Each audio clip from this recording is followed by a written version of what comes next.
So I was thinking, how do you tell watch geeks you bought a new Rolex without telling them which model, and everyone would get it?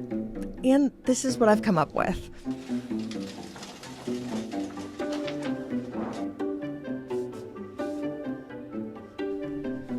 Yeah, so it's not the celebration. I couldn't get one in time before they discontinued it, but I have recently just bought this, a 36mm Oyster Perpetual Tiffany Blue, or Turquoise, I should say, and I am so smitten. I bought this a while ago, actually, so I got it in the summer, and I wanted to make a video about it.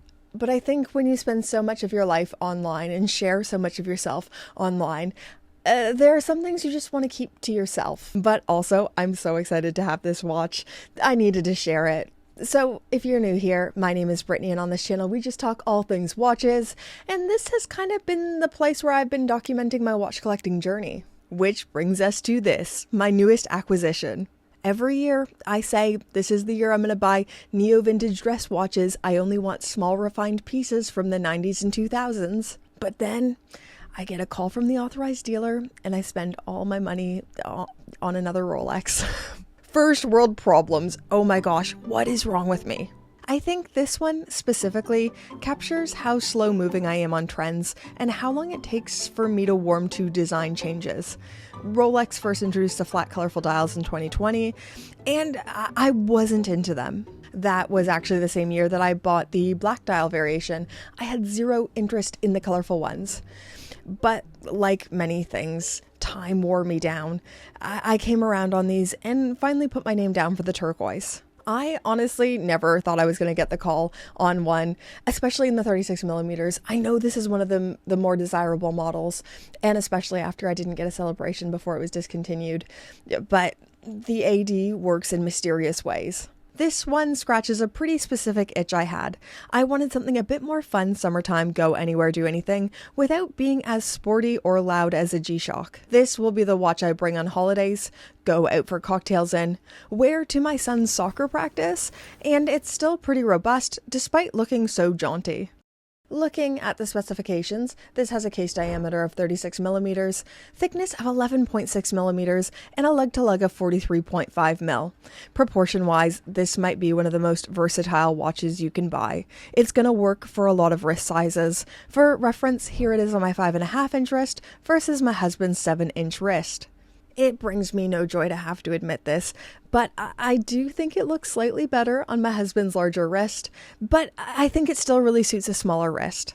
I'd recommend the 36mm Oyster Perpetual for most people, depending on how you like your watches to wear, but I think it is best suited to a 5.5-inch wrist to 7.5-inch wrist. Back on the specifications, the Oyster Perpetual is only available in stainless steel, or oyster steel in Rolex language, screw-down crown, and 100 meters of water resistance. I've made this case before, and I still think it's true. The Oyster Perpetual is the best go anywhere, do anything watch in the Rolex catalog. This is more than sufficient for 99.9% of people. No one needs more than 100 meters of water resistance. This is going to look good dressed up, dressed down. It's very capable, inoffensive design. It's not the best in any one category. Of course, you can get watches with more water resistance, more complications, but it's maybe the best all-rounder out there. This also leads us nicely to the movement, which also fits the brief. But first, can I briefly tell you about today's fabulous video sponsor, Surfshark VPN? How can one person be so bad at transitions? But for real, I've been using Surfshark for a while now, since before they were a channel sponsor. I really got them so I could watch Canadian Netflix when I was traveling, but they are so much more than just that. Surfshark, for me, is essential for my online privacy and security. My devices have some of my most sensitive information on them, and I'm not the most tech-savvy person in the world, and they keep my data secure and private. Even things you maybe don't think about, public Wi-Fi, cafes, airports. These are risky, often unencrypted, allowing hackers to steal passwords, financial information, personal information, etc. Surfshark protects against that and keeps your stuff safe. On top of that, Surfshark Alert notifies you the moment your email address, ID, credit cards, or any sensitive data gets leaked online. For me, they're the most important browser extension that I have, and I use them on my phone as well. One Surfshark account can connect to unlimited devices, so the whole household is safe. If this sounds like something you need in your life, head to surfshark.com/Gringa, use code Gringa at checkout to get an extra 4 months of Surfshark VPN. Go click that link, they're awesome, and thank you so much to Surfshark for sponsoring this video. Okay, back on the movement being quite good. Not the best or craziest out there, but a very good all-rounder. Powered by the caliber 3230, this is their staple, no-date caliber, also found in the Air King, Explorer, even the Submariner, and Deep Sea Challenge. This is really the cheapest way to get this caliber.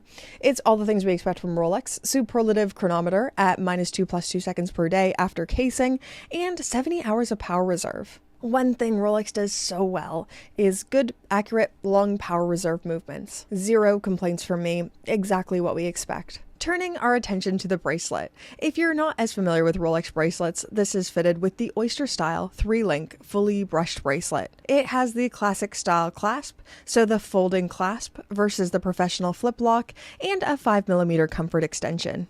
This, in my opinion, is the secret sauce on why people love Rolex so much. If a watch was a song, the case and dial would be guitar and vocals, the movement would be the drums, and the bracelet is the bass. It's the secret thing that separates good songs from great songs. This is beautifully finished, great taper, everything we expect. So this is my third Rolex purchase and second Oyster Perpetual. I really like the OP. I think its magic is in its simplicity and being an all-rounder. It isn't trying to be the best in any one category, it's just very good in all categories, and there's something to say for that. Rolex spends a lot of time and energy on their branding and storytelling. I mean, whether the storytelling is real or fake, that's something else entirely, but each collection has a unique thing about it, and a connection they want you to make with achievement and innovation. If you think of the Explorer, Everest, GMT Master 2, Aviation, Flight, Submariner, Divers, Deep Sea, James Cameron, Marianas Trench. The Oyster Perpetual doesn't have that same story, but it embodies the essence of Rolex. It kind of is the story of Rolex. They have been making Oyster watches since they began production.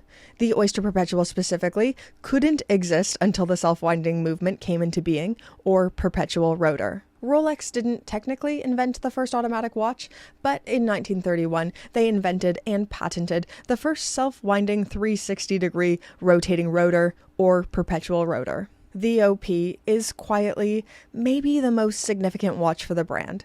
It has been around since its founding, and its history has laid the DNA for every single self-winding caliber since. This year at Watches and Wonders, it might be a pretty significant one. 1926 marks the first waterproof wristwatch, or Oyster, if we're speaking in Rolex, marking 100 years of the thing that makes Rolex Rolex. The terminology of Oyster is everywhere with them. Oyster steel, case, bracelet, and I think they will certainly be using the Oyster Perpetual as a launch pad to celebrate. I hope they use this occasion to highlight the history and identity of the OP. A lot of people treat it like the meh entry-level thing that you get if you can't get anything else. And to me, these people, I'm trying to word this the nicest way that I can, but maybe they don't get it. I think they might just be Debbie Downers who want to make everyone else feel bad about their purchasing decisions, when really the Oyster Perpetual is awesome. There's a lot of reasons why you should like this watch. To me, it reveals a real lack of understanding of the historical significance of this model.